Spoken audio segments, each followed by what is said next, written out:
What's up, guys? How's it going? Thank you for joining me. I hope everyone's doing well. So I'm actually just waiting for James still. He's not arrived yet in the green room. So yeah, let's just hang about. I'm sure he's doesn't mean to be late. I know he's not long been with his kids and stuff. So yeah, let's just see what's going on in the chat. Let's see who's here. Hello, Joss. If anyone's got any questions as well while we're waiting, there's been a lot going on in the past few days, so we can chat about that if you want to. Obviously, Lou's announced that he's got this book coming out. Obviously, we've got the Authorization Act, HR 4350, with this proposed UAP office. Oh, he's here, guys. Without further ado, Mr. James Iandoli. Hey, Captain, brother. how's it going? Good, man. How are you? Oh, good. Glad to be, man. Good. Thanks for having me on. Hey, man, it's a pleasure, man. I had such a positive response from the last one. I thought you're one of the first people I'd want back as a returning guest, so I appreciate you taking the time, man. Greatly appreciated. Hey, cool. How's things been, man? I've not really spoken to you much recently. It seems like you've been off the radar a little bit. Yeah, I've been off the radar. A mix of kids getting back to school, me doing vacation, working on another project that's coming up, and stuff like that. Good stuff. Keeping busy then. Yeah. Trying to keep up. I know it's just suddenly ramped up again in the last few days. I thought we'd kind of jump straight into the kind of current news. What are your thoughts on this kind of announcement that they're looking to put this permanent UAP office in place of the task force? I think that's what everybody was hoping would be the kind of response from the UAP Task Force report. So we got there pretty quick. I thought there was actually going to be like a few subsequent reports after the 90 days, and then they'll say, oh, wait, that we're finding more. Let's do a permanent thing. But the fact that they're already getting to this I think is an indicator of where we're headed. Yeah, definitely. I agree. So that's pretty incredible that it happened that fast. So, I know there's people working behind the scenes, and, obviously Lou Elizondo and Christopher Mellon, I'm sure, helped this initiative out. Yeah, completely, man. And I mean, it seems pretty evident that it's going to all remain classified, all these reports that are going to be coming into that office. But personally, I think that's it's still a great step in the right direction for what might happen further down the line. What do you think? Yeah, I think people were genuinely concerned about that, and rightfully so, because the kind of idea is like, are we headed towards a new cover-up in a sense of, well, they're going to acknowledge it's real, and then kind of play this game. And there's a lot of people who have different perspectives. Dr. Joseph Burks often talks about the institutions and power structures don't have much to gain for this, where the people of the world do. So it's a tricky one. And, I think there are people, again, they're just learning about this for the first time. Those people in Senate and Congress and scientists, look at Eric Weinstein. He's like he's totally tripping out. And that's how people should be acting. Like, this is real, So like Elizondo said before, you can't give like a 7-course meal in a 1 meal sitting. I think we're witnessing kind of this global epiphany of the UAP reality. And I do think that when people realize this is a completely genuine topic, it's ongoing. There's physical indications of that. It's not just like, oh, there's no physical evidence, it's just these sightings. First of all, radar is physical evidence. I'm sure they have sonar. The photographs are a type of physical evidence. You have eyewitness testimony, possible retrieved materials, which I think are genuine. Again, that's where you're getting into the classified thing, right? How much of that is classified? How much of that will remain classified? For proprietary military interests. That's just the way things work. But I think that when you see all these people, scientists and astronomers and everybody really from every field, look at this as a real thing, people are going to push for more, I think, and that's what we need. It's going to be, I think, a back and forth dance on that kind of thing for a while to come. Yeah, I agree completely, man. I mean, there's still a lot of people, or there seems to be these two sides still, the kind of the big proponents who are behind it all, who are behind Lou and Chris Mellon, etc.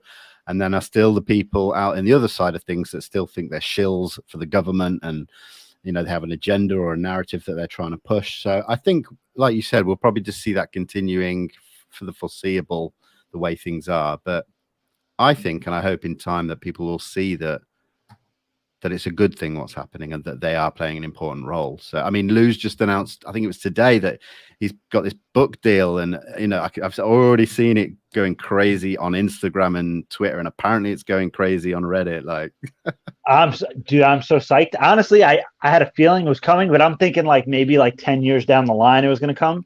The fact that it's coming this soon is awesome.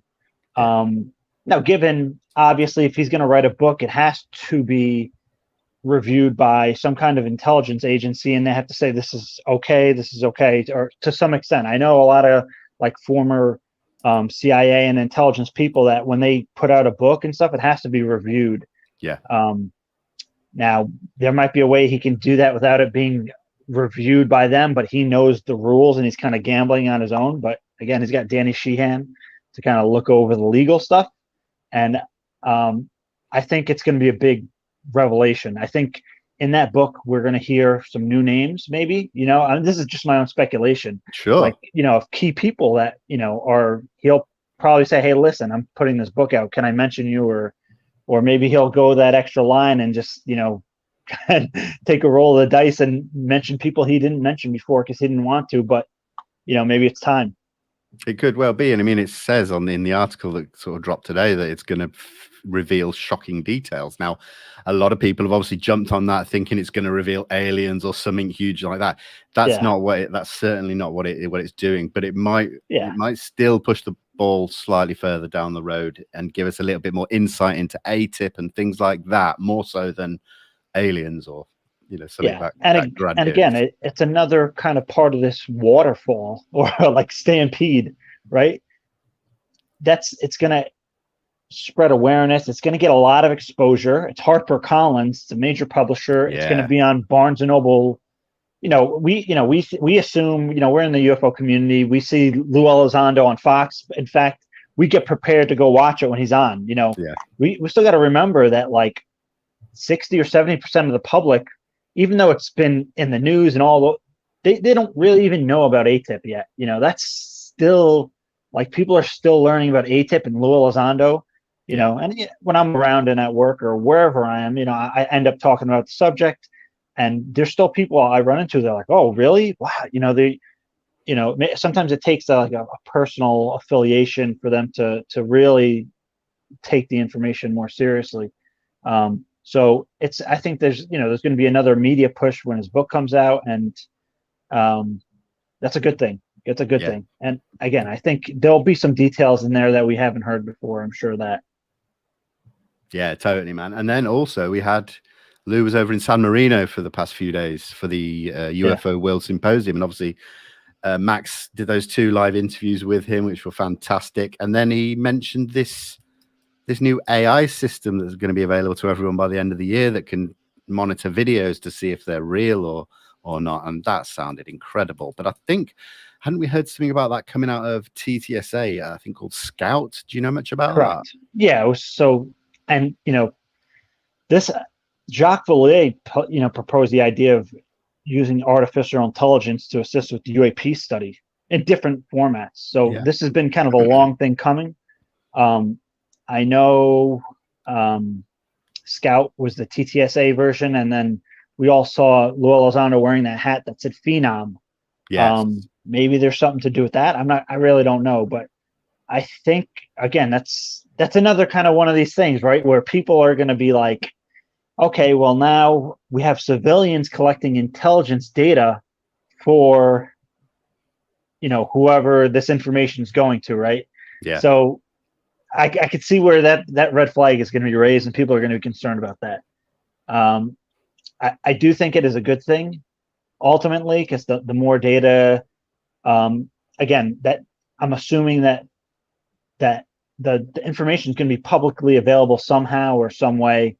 So it's not just going to all disappear into some kind of database. I hope that, again, if there's like a good UAP video that comes from there and it's analyzed, it will be publicly posted and said, this system couldn't track out what it was, and this is a true unknown, so it's true identified. This is what makes it a true identified, and that will also help educate the public on how to kind of like better track and how to better identify true anomalies. Yeah. Sorry. I hope that when it drops and it's available to everyone, that they've thought ahead, because they know that if we the users who are going to be accessing and pushing forward the data, if we don't know where it's going, then they know that it's going to kick off with conspiracies and theories and people really not happy, because like you said, it could just end up in some database that we don't know about. I'd like to think they will release the full transparency on what it's doing, where it's going. Right. Yeah, something along those lines. And again, I mean, people are going to be less encouraged to use it. I mean, if they have a lot to gain if there's transparency. If you had, like, say, every CE5 or contact working group using this, doing some kind of CE5 method or HICE, human initiated contact event method, trying to track anomalies, that's like the diamond in the rough, really. Obviously there's a lot of misidentifications, but I think in my opinion, obviously I'm a proponent of CE5 or HICE or cognitive human interface. That's definitely something you're gonna want to experiment with. Yeah, totally. So I'm just gonna I just saw a comment as I looked, and it's from my friend Nigel. Hello, Nigel. He's a little late catching up, but he's put, "Nice lab you have there," talking about this. This is actually Tony Stark Industries. Yeah. Oh, I should have picked that up. Yeah. I did it just for you, bro. It was like you had you and Lou. It was like you got Tony Stark, you got the Hulk, and Max is like totally a spinning image of Jean-Claude Van Damme, in his best days. So that is awesome. Brilliant. Man. I love it, man. Yeah. And just quick shout out, Dutch UAP disclosure. Wilfred, thank you so much for the €5 just for all your hard work. So appreciated. It all goes back into the channel. So, it's not just for me to fritter away frivolously. So thank you so much. So just sticking with the World UFO Symposium in San Marino, there's been a lot of talk about it actually falling under the United Nations in the future, so that it can get more countries together for these kind of conferences and stuff, and really bring the whole UAP subject away from the US and from the Pentagon and DOD and more into a European initiative. Do you think that's going to help maybe sway the US a bit more, or what do you think it's going to achieve? Yeah, I think any kind of pressure is good, and I think that as far as the US, I think they see the writing on the wall, and they're probably going to want to get ahead of things. I do think it is good. Yeah. I mean, the Europeans, look, you had the French, you had the Cometa report. Yeah. That was the result in the report, and Leslie Keane, she really helped kind of include that in her book and made it very well known. And, we know Jacques Vallée was part of Japan, and he was helping the CNES in France, the French NASA, to kind of pursue the UAP issue. And so I think that kind of pressure is good. And I know people are going to jump up and assume, like, oh, Vinnie and James, they're new. They don't know that there was talks at the UN with UFOs before in the 70s. Yeah, yes, we do. We do. Of course we do. Lee Spiegel, Jacques Vallée, the whole thing. They're having talks. Even Dr. Stephen Greer was talking to people in the UN about the UFO subject in the 90s too. There was interest. It got squashed. I mean, I can understand people thinking that, well, it's happened a few times in the past. Why is it going to work this time? Exactly. Well, it doesn't work like that. We've got to, it's a whole new era. We're in a new place completely within the subject. So, yeah, sorry, carry on. Yeah, exactly. It's clearly things are different now. Now, I know, it's not like this is going to be the answer to our prayers. This is a living process. So we're literally seeing it unfold right before our eyes, and nobody knows what's going to happen. And I'm optimistic in the sense that, even if they're going to say this is going to be classified and this information is being withheld, there's we have more information than we did before. It might be limited, but again, we're going to have more people pushing for transparency, at least on what is available. And, maybe France or UK or other countries and divisions will be more forthcoming with their data and say, more is coming out about this, so we'll put out what we have. There was a small push like that after the Disclosure Project happened. So after the Disclosure Project happened, a lot of countries started releasing some of their files. Like England did a release, we know that. Yep. Although Rendlesham disappeared somehow. Oh, yes. Of course.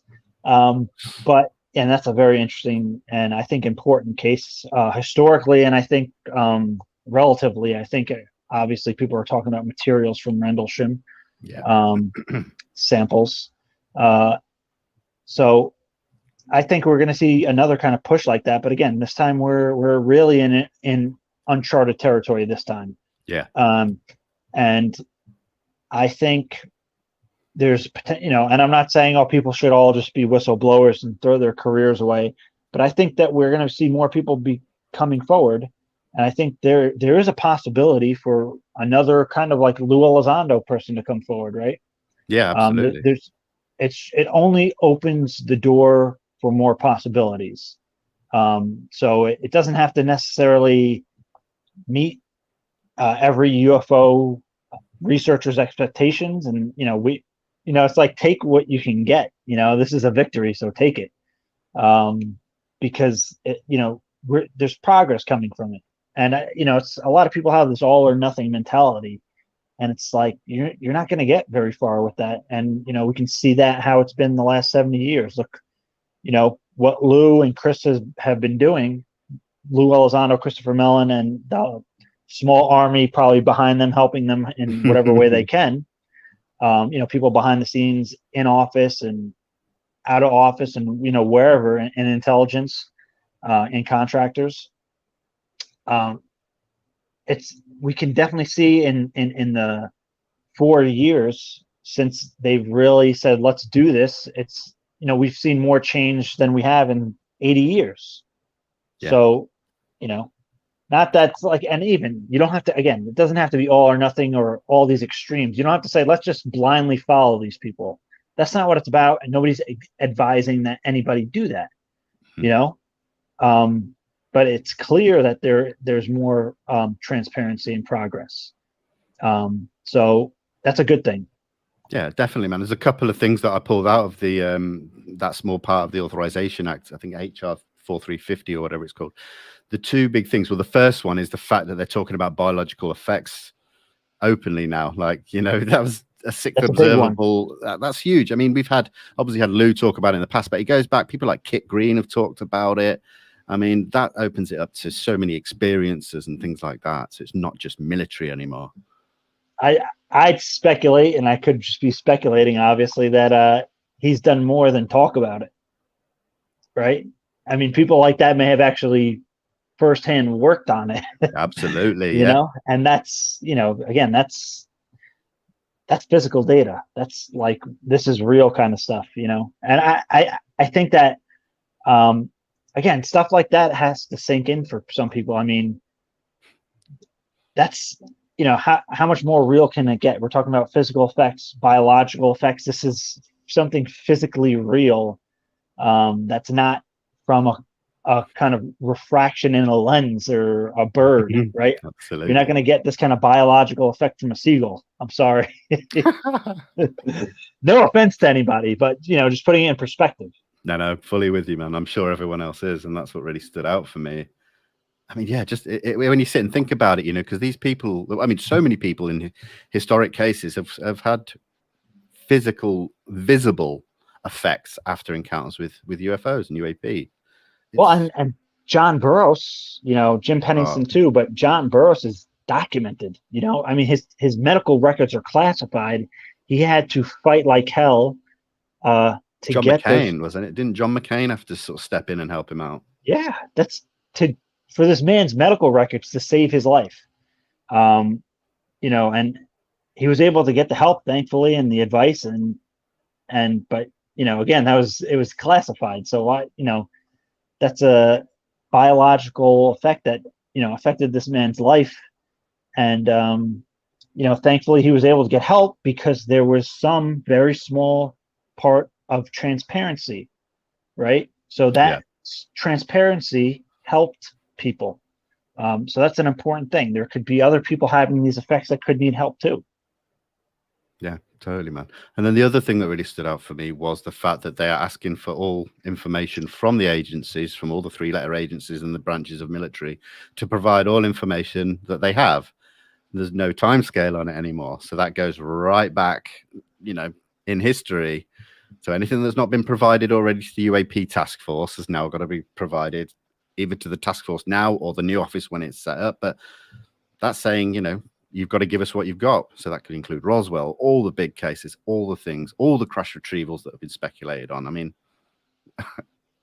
that's huge. Yeah. And I think that's going to be a tough one. Again, that's, where this whole classified issue is going to come in. And, fortunately we have people like, Lou Elizondo and Christopher Mellon, Dr. Eric Davis and Dr. Hal Puthoff, in whatever, Dr. Kit Green and others, in ways that they're legally allowed to help and kind of say, hey, you should probably look over there, like Christopher Mellon said that Dr. Eric Davis did. They said, you might want to look here, when he gave a briefing to a defense agency in Washington. And, Mellon vetted that. So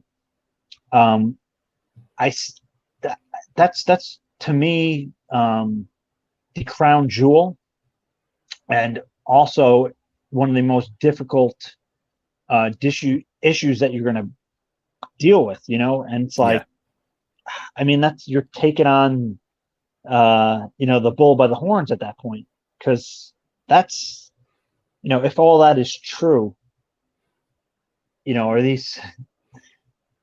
some of these programs rogue, or some of them illegal, or some people, worried about their life to release any of this information? That's when you're getting to real muddy waters. Because in part, again, even if you just take somebody like Rick Doty, right?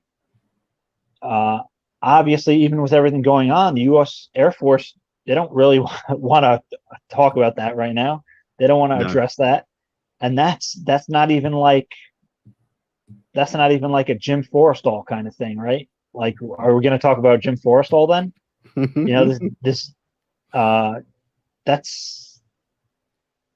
That's just really deep and heavy stuff, man. And I know people want to say, take the victories you can get. But at some time we're going to come to that crossroad where it's like, we're going to actually have to address Roswell, the real way. And even if it was what people speculated, which I don't agree with, in Annie Jacobson's book. I mean, even if that was real, like, that's insane, right? That's even more insane than other beings crash landing here, I think.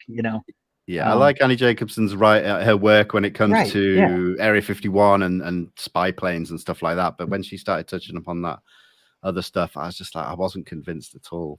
Not at all. And I understand. Yeah, you're a reporter, you get a scoop, you think you got the inside story now, and it's seductive in a way. It's compelling. It's like, oh wow, I never thought it could be this. And so it kind of like is, it's an attractive idea in a sense to say, I've solved it now, right? And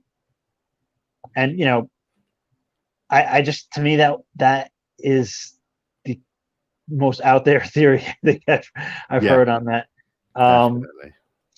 Again, just all the witnesses, it's not even just the materials, but the number of people that said that they saw the bodies and stuff. I don't think that they're going to be that confused at what they saw. No. And again, the way that the material was sent over, I don't think that that story fits. No, not at all. And I mean, as well, there's so many other things similar to Roswell that we only really hear little chunks of, like archaeological digs where they've recovered craft or seriously large pieces of debris.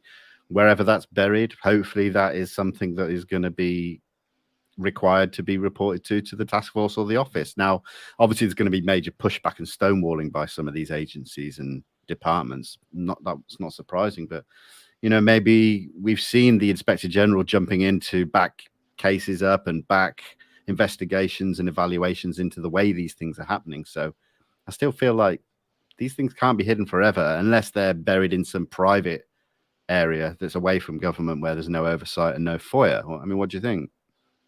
Lockheed Martin and things like that. I mean, and that's one of the big issues. And the crash retrieval, again, that's an international thing. So, as allied countries, we have to be concerned about somebody getting ahead of us, right? And if I was an allied country, running one or whatever involved in that kind of thing, and I wanted to recruit more people, there's eventually a point where you have to kind of be more open about it, right? Because that was one of the big issues with ATIP. Hal Puthoff in a lecture he gave in, I think, 2019, he said that the biggest threat from the ATIP perspective was not that we're being invaded by some kind of unknown intelligence. That wasn't even the most threatening aspect that the program ATIP and OSAP was looking into. The biggest threat that they were looking into were adversary countries developing this technology faster than us within a 50-year period. So, that has to be addressed in some way. And I don't know if the best way to do that is just for them to keep this whole thing buried, or maybe partially why that they think that, getting this out there is better. And even people like Lou Elizondo, they were trying to get academics and mainstream scientists involved in a limited capacity at the end of ATIP. Yeah. And they were blocked from that. And I think that that's genuinely what they want for the welfare of, of our countries, at least, right? Saying like, you can't just silo these things and hide them away forever, because we're at a point now where it's possibly that these other countries are just getting way far ahead of us. And maybe some of the stuff that is being spotted is their reverse engineered tech, right? Of course, could be. Got to keep it on the table. Not all of it, some of it, Yeah. So I mean, I look at some of these drone swarms, right? And that's impressive, man. Yeah. That is, and could some of that be from reverse engineer tech? Possibly, Why not? Yeah. Just like the speculated Corso stuff, maybe some stuff we see in our everyday life is actually inspired. Maybe it's not actually genuinely reverse engineered 100%, but maybe we saw something or some kind of capability and we're like, let's try to do that with our raw materials, whatever our understanding of technology, and see what we can do that simulates that. Yeah, absolutely, man. You got to keep everything like that on the table, because we just don't know. And that's what I worry about, is when, I hear someone saying that they know something and it's not this and it's not that. It's like, well, sorry, but you don't. And, I'd hate to ever get stuck in that kind of place. Instavern, thank you for the $10. Vinnie and James, thank you for keeping us informed. Thoughts on the DAA Section 1652, defining UAP as objects unidentified by pilots and air crews only, not the Doties or Salas of the world. Section 1652, I cannot recall off the top of my head, but as far as UAP being objects or unidentified by pilots and air crews, that's possibly specifically just looking at the kind of stuff that went into the UAPTF report, where they only looked at military cases from the past sort of well, only for the past few years. Yeah, they touched on the Nimitz, but I think everything else was pretty Right. much Yeah, more after that. recent, last few years. So that specific section probably that's what it's defining. It's not defining the entire UAP subject as only things seen by pilots and air crews. I assume that's what your question is. What do you think, James? Yeah, I mean, it would make sense that that I mean, and it's not like, oh, they don't want to go back from that. I mean, even as the UAP Task Force, you want to present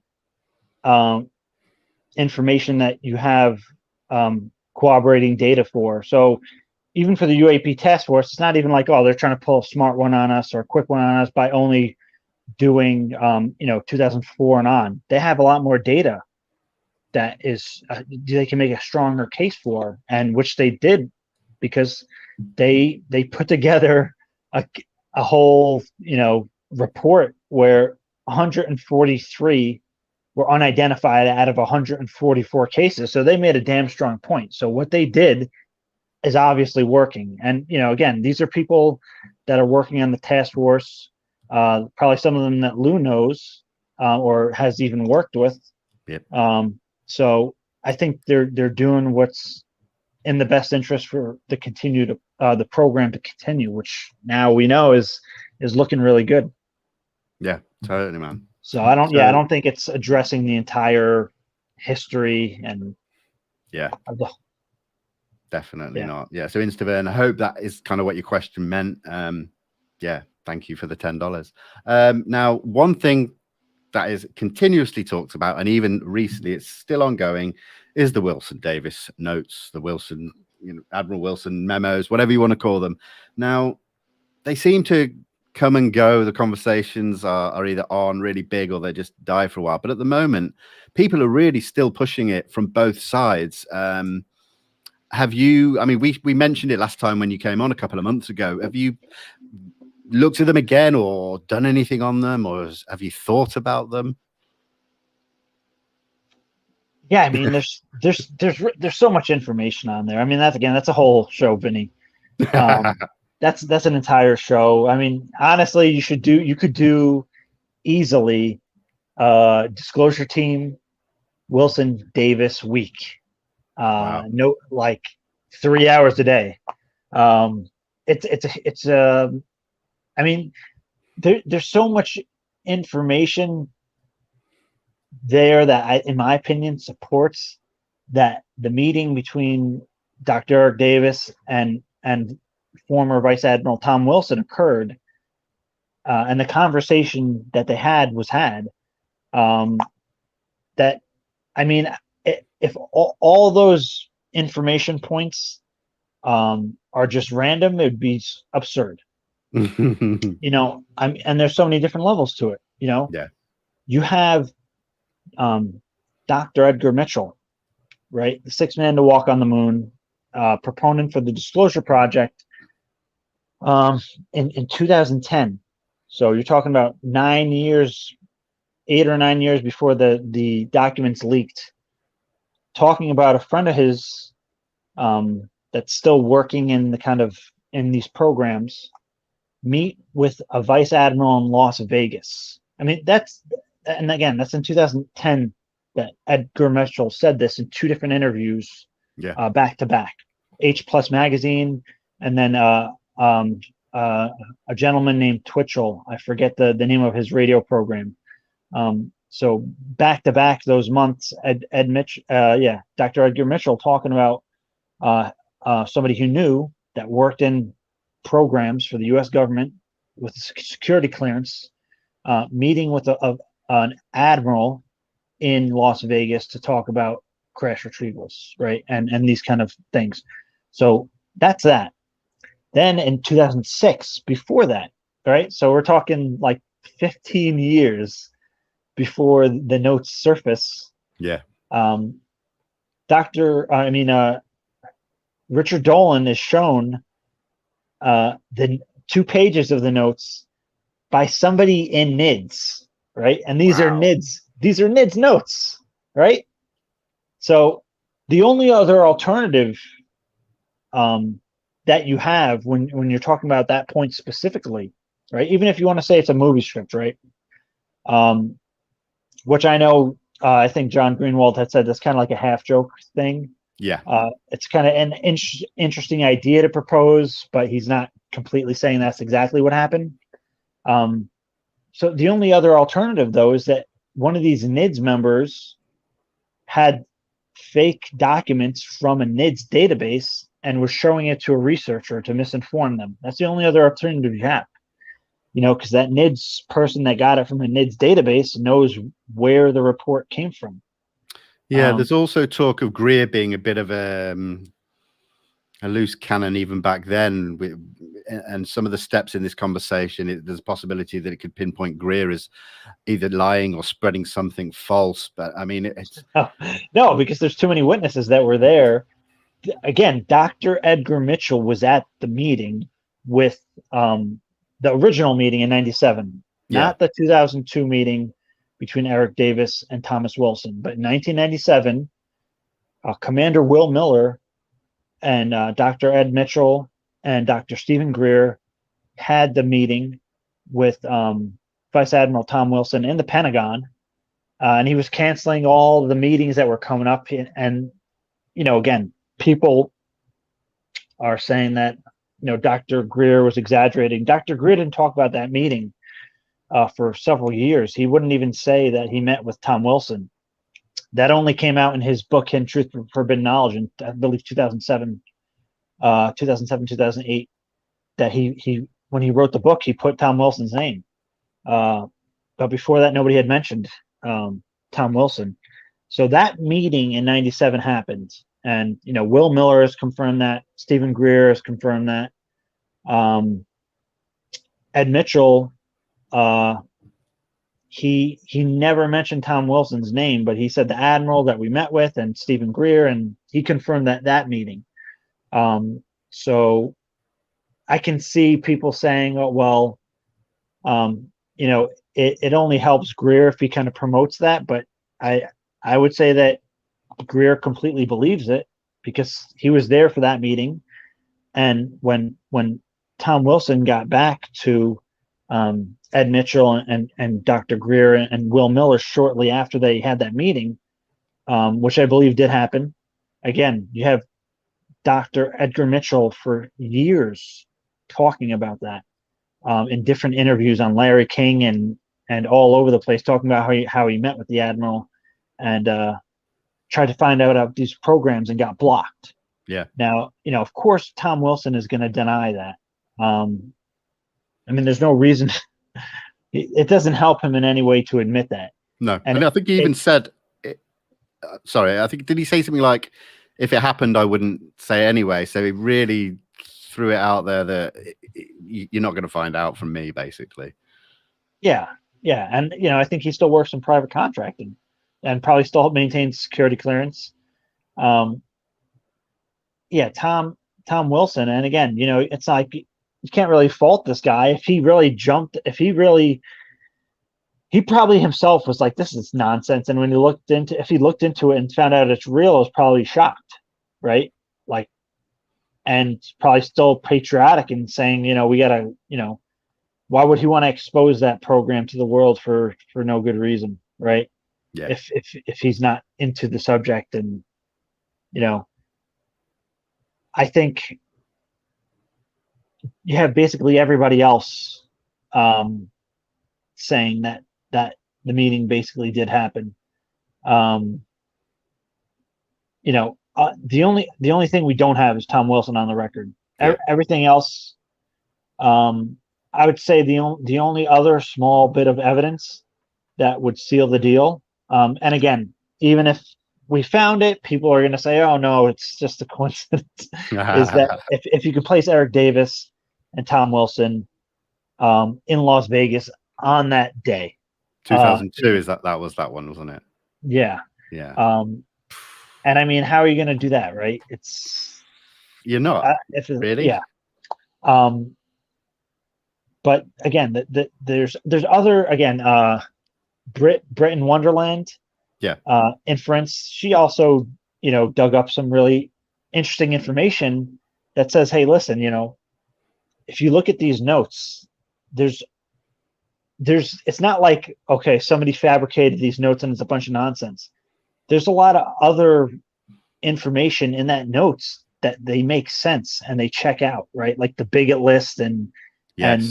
the committees and stuff. And if they were going to forge something like that, like for a movie script, why would you use real names of people that maintain security clearances? Why would you do that? Yeah, You know, if people who make story scripts, they don't use real people's names and stuff. They make up characters, you know, even if it's portraying a character or somewhat.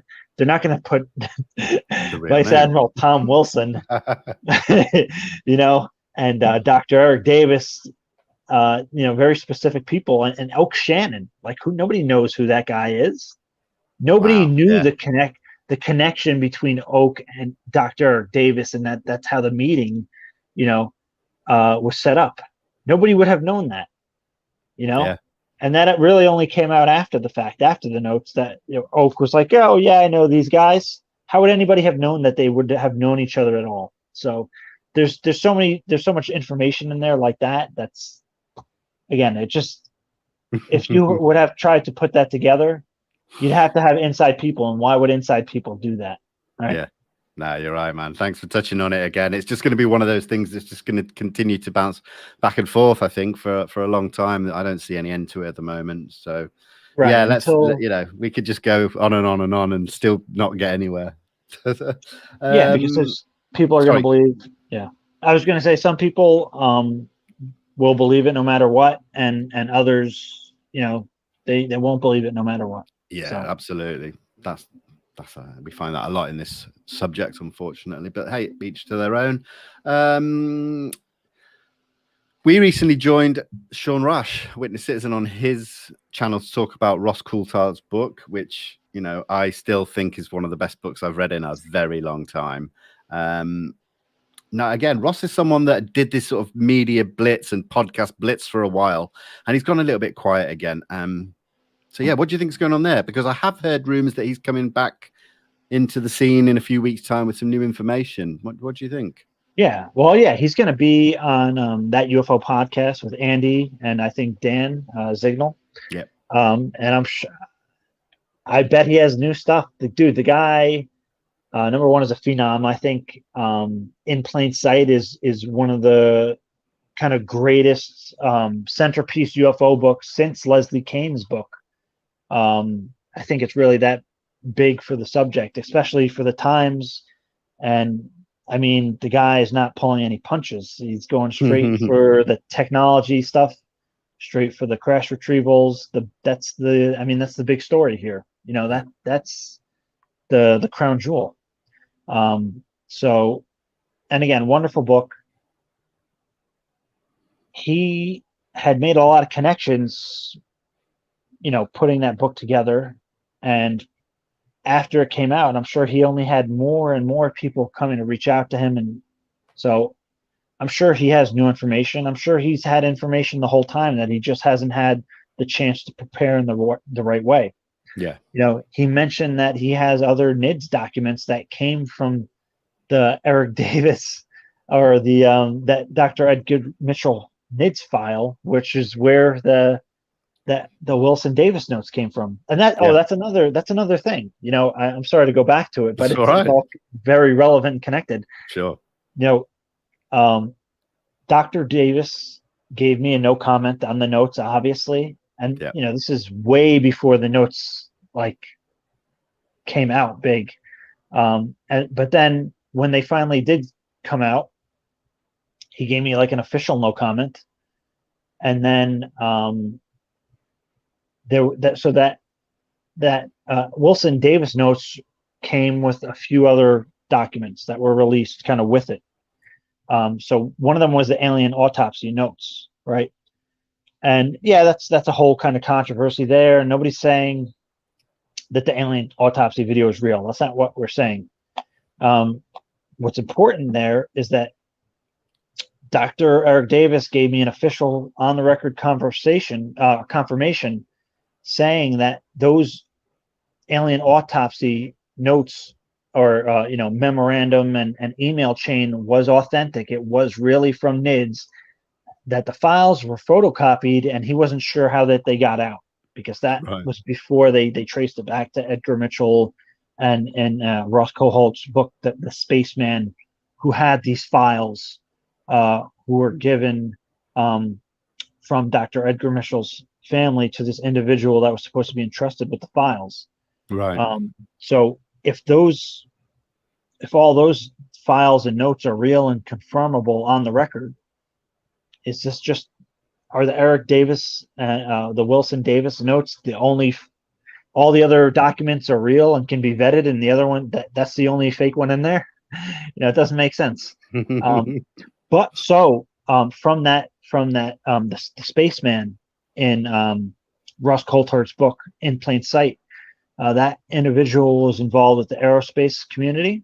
Yep. And he had other files from Dr. Edgar Mitchell's NIDS files. Yeah. So I know that Ross Coulthard said at some point he was going to release some of those NIDS files.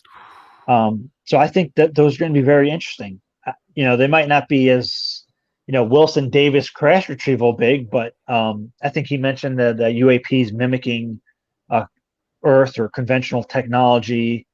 They had a paper on that, and maybe some other stuff. So that's huge.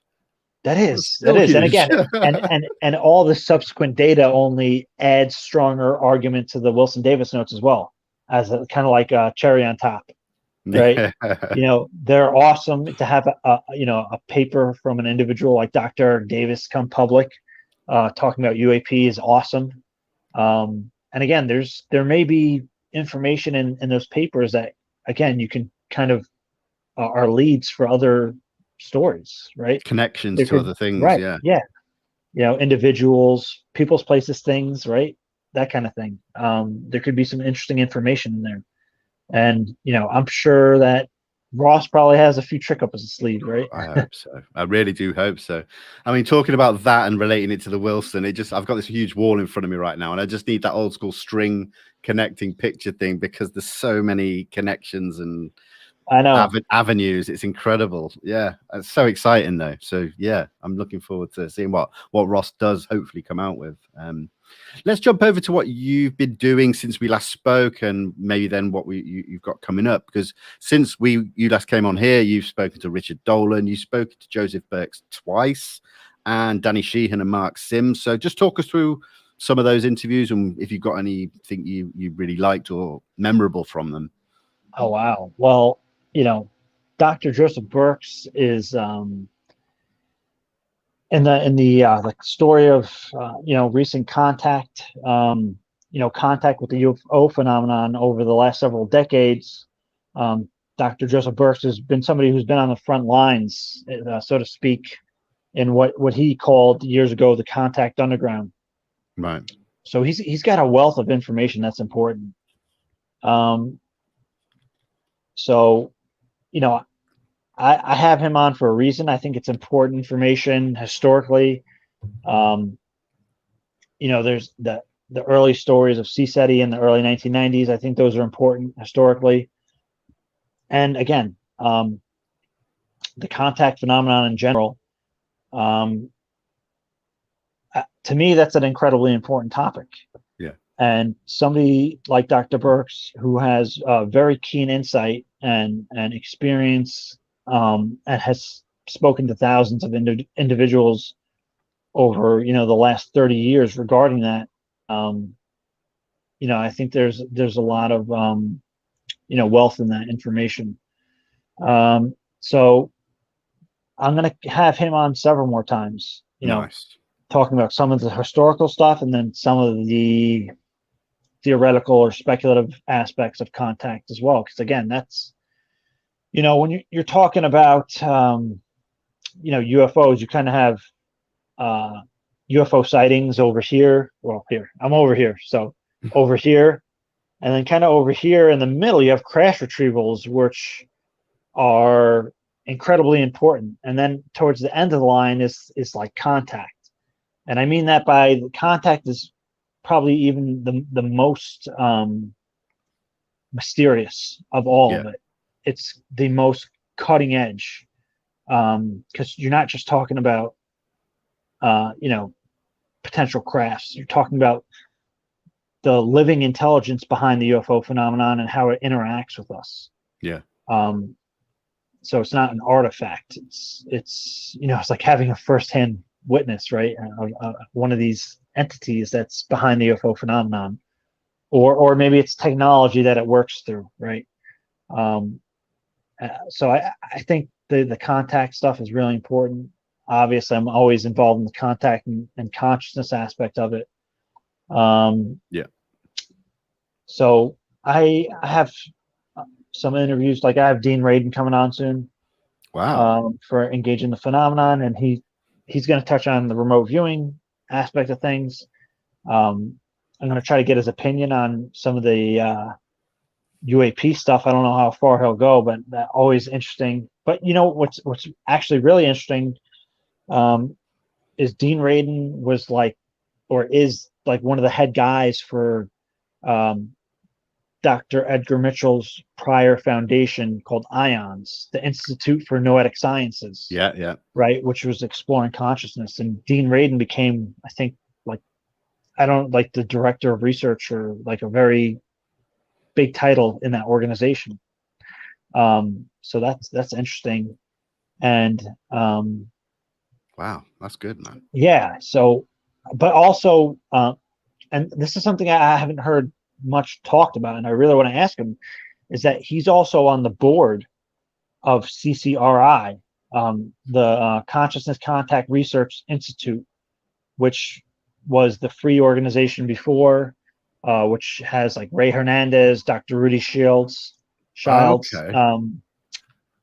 and Dr. Joseph Burks has written a chapter for them in their new upcoming book. The original book was called what is it? UFOs? No, Beyond UFOs, and it gets really into the consciousness stuff and experiencers, and the experiencer study that they did with 4,000 experiencers. Wow. That underwent like a 6-hour survey or whatever it was, hundreds of questions per individual. So that was like the first of its kind. People criticize it, but again, it's the first of its kind. But it's on like an academic level. So Dean Radin is a board member, right? And that never gets talked about. I don't like what's his interest and involvement in that, Yeah. because it's That's clearly, so yeah, because I mean they discuss remote viewing and kind of every phenomenological issue, but specifically their focus is contact, non-human intelligence. Yeah. So yeah, what's he doing on there? That's what I want to know. Man, you're gonna get the answers. Get it out of him. I hope so. Anything else? Anyone else you've got coming on? Anything you can tell us about? Any exclusives? I have somebody important coming on. I'm not sure everyone will immediately appreciate it and see the relevance just yet. I hope they do, right? This individual, and again, I don't know how far they're going. This is, I think, the first time that they're going to share their kind of like experience or story, from what I understand, publicly. Wow. And they're an academic, and they submitted a paper that was accepted by BICS, the Bigelow Institute for Consciousness Studies. This is the newest one, wasn't it? Is this the Afterlife one? Yeah. Yes. Wow. Yeah. So they were involved in that, and their paper was submitted and accepted as an official runner in the contest. And I'm not sure if they're going to release the paper to the public. I hope they do. It's about 60 pages, but definitely relevant in the phenomenology aspect of stuff. And I don't know if they're going to get into some of the people that they spoke to during their research. But if they do, it's going to be very clearly relevant why it's important. Nice, man. I can't wait for that. I like it. I like it because you bring these other guests to not everywhere, and people don't always know who they are. But when you listen to these interviews, they're absolutely, the wealth of knowledge that comes out of them is such a bonus on top of everything we get from the regular faces that we see. So I'm really excited for that, man. This is something I don't really talk about that much because it's a conversation that can go either way. It's the Iandoli. The reason why I'm bringing it up here now is because she's got an interview with Steve Cambion in a few hours' time. Now, I think that'll be an interesting interview. I can't even remember what his channel's called. Truth Seekers? Yeah, Truth Seekers YouTube channel. So for anyone who has questions or wants to see some more on that story, go and see her latest interview, because, you know, what do you think, James? I don't like talking about it because it's just asking for. I mean, I don't mind talking about it. I'm just gonna give my honest opinion, and Cool. so the way I look at, different cases or stories, obviously, is it interesting? Is it, is it gonna, that'll catch my attention, right? If it's an interesting story, it's gonna catch my attention. Obviously, her story is very interesting because of, the Washington D.C. thing, even the kind of the Reddit thing that went on. It's like, okay, well, there's something going on here. But then I also look at, what about it is relevant, and what about the case has supportive evidence to give me a direction to lean in, and whether it's true or not. And that kind of weighs out of, is this relevant, and is this worth my time as far as looking into and researching, or following the story. And then again, and this is a case where we're along for the ride. This individual, I think at Truth Seeker, said he was able to find some information, which is interesting, right? So I'll pay attention to it. Yeah. But as far as the claims she made, of course the contact thing is interesting to me, but I mean, she's made huge claims, that a big event is going to happen. And so far, in my opinion, I haven't seen any compelling evidence to suggest that it's going to happen. Sure. Right. And again, I'm not discounting or ignoring or saying anything negative. That's just my honest opinion. I haven't seen any kind of compelling information that would lead me to believe that it's true or it's going to happen. Sure. I mean, now, one thing that kind of is a red flag to me is, like, if you're talking about this place, like, why, and it was legit, why wouldn't the U.S. government or secret agency jump on it by now, right? Yeah. Why didn't they just take the base away or close it off or make it classified, a classified area? Sure. I mean, it's not like the intelligence communities don't know where she's talking about. They would be able to find it in like an hour, not even. Yeah, absolutely. It's a kind of mountainous area in the Mojave Desert, and there's an ET base or something over there. So, like, why wouldn't they have gone and looked into it? So to me, it's kind of weird that, I don't know. I don't think that if there was something like that, it would be ignored. Again, it sounds like interesting, like kind of like Gaia TV interesting, but there's nothing about it that leads me to believe that is going to take place. I don't know. I mean, would it be cool if that took place? I don't even know. I don't even know if that's the best thing for everybody, for that to happen that way in such an environment. And it's like, I don't think, if it was something so important and big, I don't think it's being handled the right way. I don't, No. If I had an ET base somewhere where I knew, I wouldn't go about it that way. I mean, so proprietary, and you're kind of have to depend on this individual to give you the answer and the truth. And, in that scenario, I don't know. It doesn't make sense for me that how it's being handled and dealt with. Now, I never had an ET base in a mountain that I know of, so I wouldn't know how to go about that, right?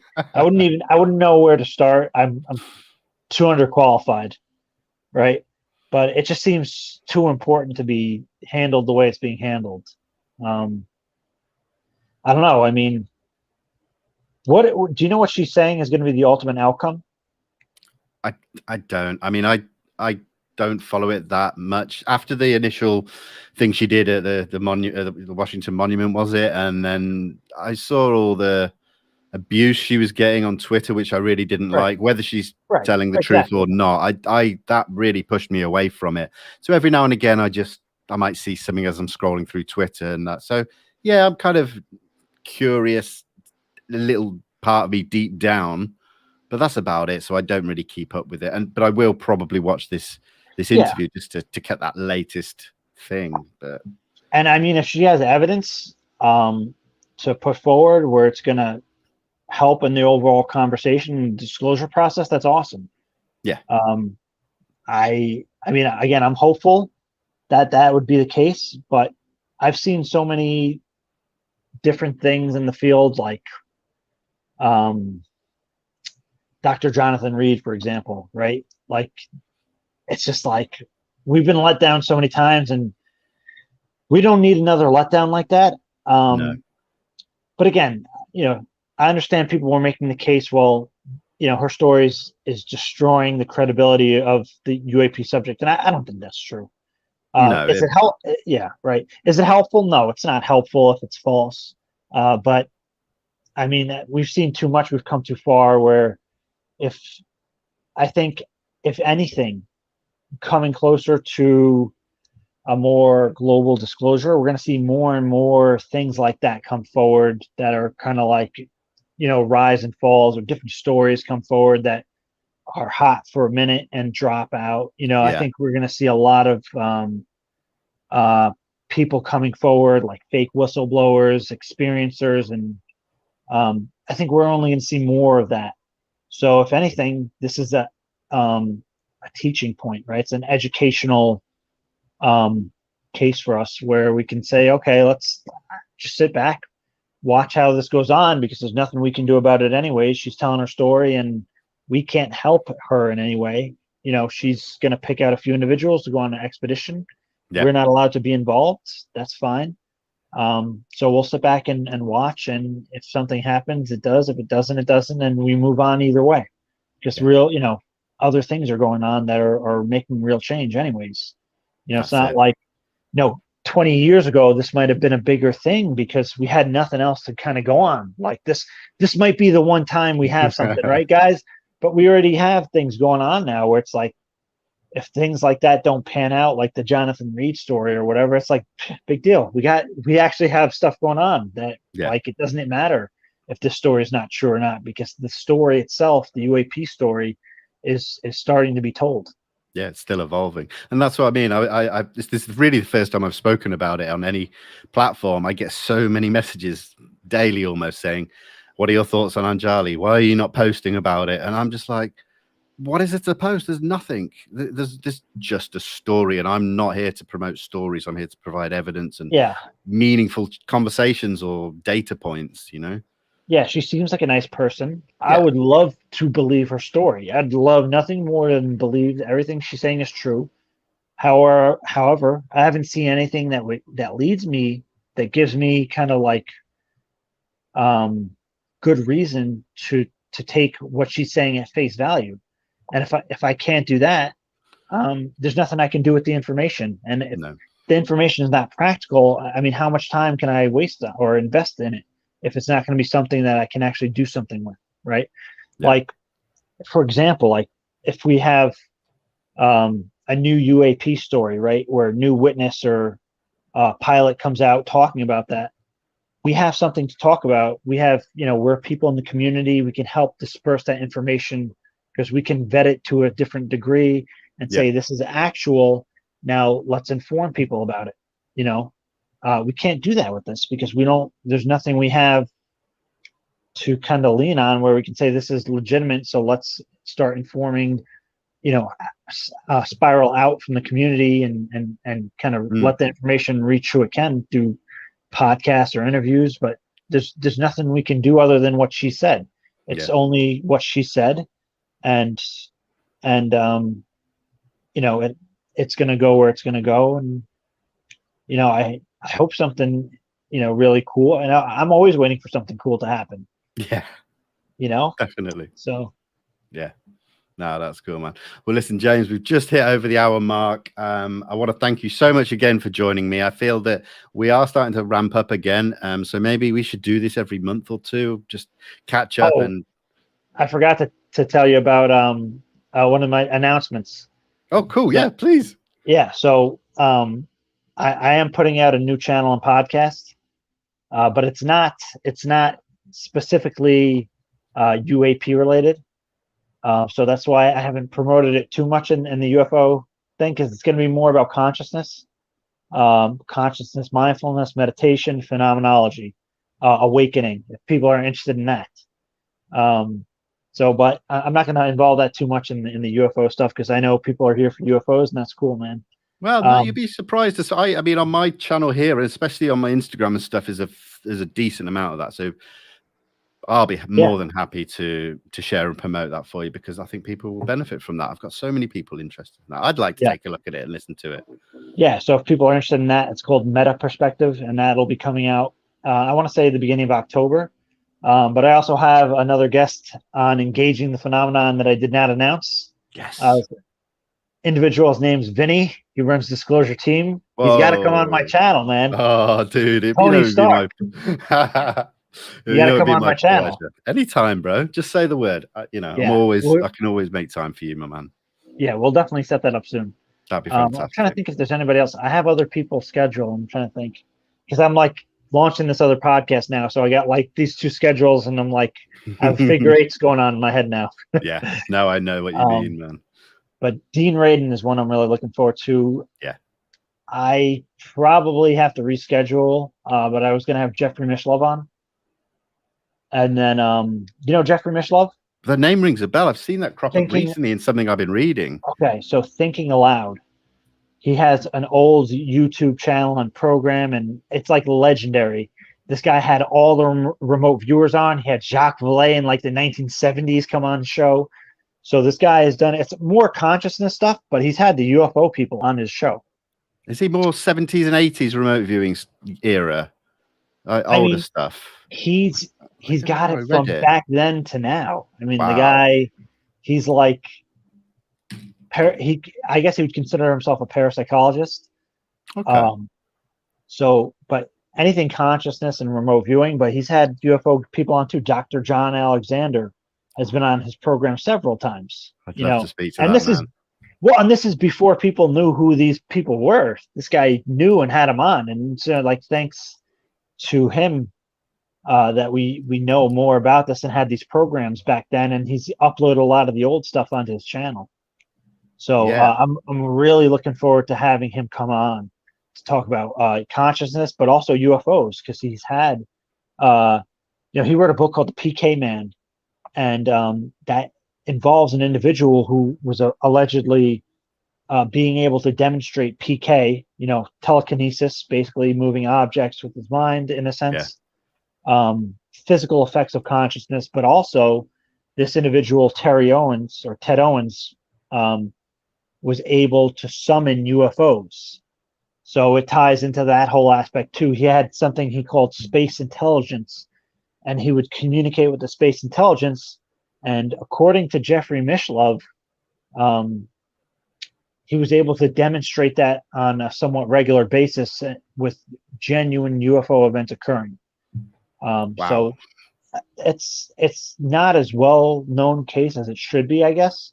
But I guess the individual Ted Owens is really controversial kind of guy, like not conventional and kind of rough around the edges. So I can see why people are like, that guy's nuts, because he was just kind of like a didn't give an F about anything kind of guy. If you look into the book and hear about his story, he was kind of just like a bizarre individual, but again, intriguing. So Definitely. Jeffrey Mishlove wrote that book on him. I'm going to start looking into Mishlove and Dean Radin as well, I think, because I've been having a few conversations about remote viewing and stuff with a few people behind the scenes recently, because again, it's another aspect that is a bit distant from me, from the angle I came into this subject from. So I want to learn. Do you know what I mean? I really do. Yeah. Well, and I'll say one more thing, and this will piss the remote viewing people off. But I think that CE5 or highest human initiated contact experiences and events, and or cognitive human interface, as it was written in the ATIP slide 9. Yeah. To a degree, I'm not saying it's just completely better or whatever, but the idea with the cognitive human interface is that there's biological effects sometimes. So there's a physical, tangible component, right? So with the remote viewing, I mean, they get some incredible stuff, right? Yeah. And they got incredible stuff in Stargate and the Grill Flame and the different programs that they had, and obviously the programs continued now. I had that confirmed to me by somebody in that NIDS group. Nice. That the remote viewing program is still alive, but Wow. The thing with CE5 or cognitive human interface is that there's a physical component to it where you can verify that something objective is going on. Right. Again, not that it's more important than remote viewing. Remote viewing is in my opinion, the studies that have been done are awesome, and it's amazing that there hasn't been more done with the data. Because if you read Dean Radin's books, it's like, what? Like the data in there is like proven beyond a doubt that like this is chance by far. That people are able to have these different kinds of experiences and effects. Right. But the interesting part about the contact part of it is that there can be a physical object that comes in and can be seen not by multiple people, but even recorded. Right. So that's where the rubber meets the road, where you have like psychic phenomenon being physically demonstrated in a sense. Right. Sure. So that tangible aspect that moves it from, it is still partially subjective, but it has an objective component where there's an actual object there in consensus physical reality as well that appears and interacts. So I think that has even more potential in a way than some of the remote viewing studies, just because of that physical component, right? Sure. And I hope someday that's implemented. I know SkyHub's not around anymore, but in a official sense. Yeah. But I hope that people that are looking to remote viewing, like in the programs and stuff, that there's a study taken on for cognitive human interface, because there's data to be collected. Yeah, absolutely. That'd be huge, man. Yeah, the possibilities that could come from that. Because I mean, the thing with remote viewing, and again, I think it's incredibly important because it's demonstrating something clearly that our physics doesn't readily explain. And from what I understand, one of the reasons that science doesn't appreciate remote viewing as much as I think we all think it should is because in science, if you have an effect and you don't have a reason for how it happened, science likes to throw it out and say, if you can't tell me how it happened, it's no good. So because they can't explain exactly how the effect works, it gets less credibility. But again, I think having that physical component is a huge thing. Yeah, for sure, man. I'm so excited. I want everybody, obviously I've linked your channel below. When the new channel, or when you want to share the links, please do, and I'll share them as well. But before we end, just tell everyone where else they can find you and come and follow you. Sure. You can find me on YouTube at Engaging the Phenomenon. I think Twitter is dubbed my Twitter account Engaging the. But if you just search Engaging the Phenomenon on Twitter or YouTube or podcasts, Spotify, Apple Podcasts, you'll find my stuff. Also Instagram, but I'm more active on other platforms. Awesome, man. Thank you so much for taking the time out of your day. I know you're a busy man, but so much appreciated, brother. So thank you so much. And hey, we keep in touch. Speak soon, man. Definitely. I'm glad to be on, and you've been doing superb work, man. Thank you, man. Tell everybody here to keep tuning into your channel because you're doing some excellent work. And you obviously have that lab back there, so you're cooking something up. And you have Lou Elizondo coming on again, right? Yeah, this coming Sunday. Oh my God, that's going to be incredible, man. Yeah, I'm so looking forward to that. Yeah. It's going to be good. I thank you so much for having me on, man. My pleasure. I appreciate it, and I appreciate your friendship. No, anytime, man. And yeah, let's just keep looking forward to the future and see what happens. For everyone else that was here live, and for everyone that's going to watch this after the fact, thank you so much for the continued support. I'm back on live here tomorrow night with Max Moskowitz to talk about everything he did across the weekend in San Marino with Lou. So be sure to tune into that. I think we'll be joined by Sean Rash as well, just having another discussion. So yeah, guys, thank you so much, and I'll see you on the next one. Peace. Take care.